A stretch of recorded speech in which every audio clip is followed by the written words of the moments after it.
Samajwadi party के वरिष्ठ नेता आजम खान 23 सितंबर को सीतापुर जेल से रिहा हो गए हैं।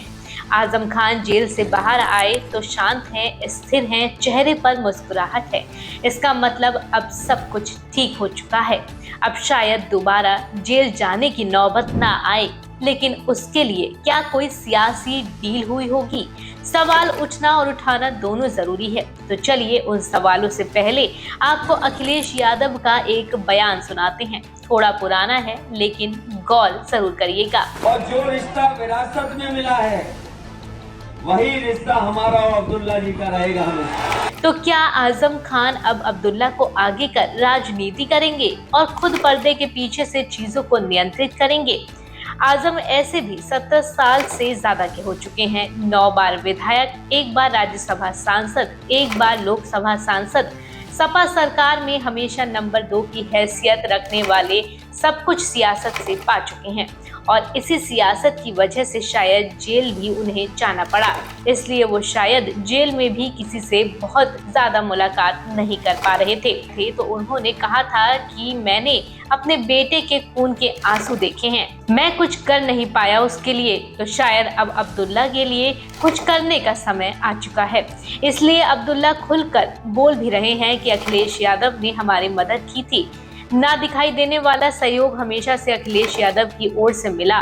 तो कहानी आईने की तरह साफ है कि अब्दुल्ला अखिलेश के साथ ही रहने वाले हैं। अब आजम साहब क्या करेंगे, ये समझने के लिए उनकी जेल के दिनों के पन्ने पलटने होंगे। करीब 800 दिन की पहली जेल यात्रा से जब वो बाहर निकले थे तो उनको लेने खुद शिवपाल पहुंचे थे, लेकिन इस बार समाजवादी पार्टी का कोई बड़ा नेता वहां नहीं था। केवल विधायक और जिला अध्यक्ष ही उन्हें जेल से लेने पहुंचे थे और उनके समर्थक। पहली बार जेल जाने के बाद जब आजम खान बाहर आए तो चेहरे पर गुस्सा और तनाव था, लेकिन इस बार वो भी नहीं है। दूसरी बार जब 2023 में जेल गए तो उन्होंने अपने आप को जैसे जेल में ही कैद कर लिया। बहुत सीमित लोगों से मुलाकात और इंडिया गठबंधन के खिलाफ एक चिट्ठी छोड़कर जेल से कुछ संदेश भी नहीं दिया। 2024 के दौरान अखिलेश यादव ने घर जाकर परिवार वालों से मुलाकात की। चंद्रशेखर आजाद ने आजम खान से मुलाकात की, जिसके बाद नगीना से सांसद बन गए।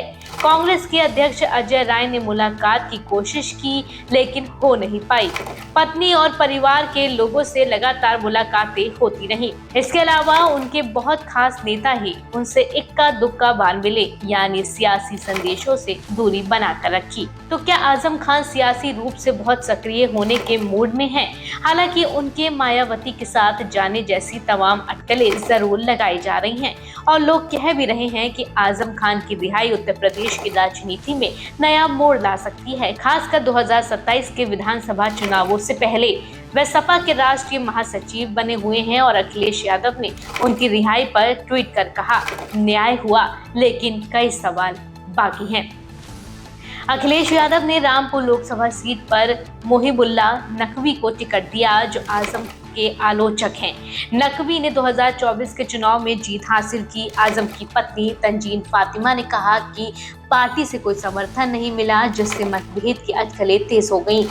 दिसंबर 2024 में जेल से भेजे गए एक पत्र में आजम ने इंडिया गठबंधन पर रामपुर के पतन में चुप्पी साधने का आरोप लगाया। फिर भी अखिलेश ने हाल ही में उनके घर जाकर समर्थन जताया।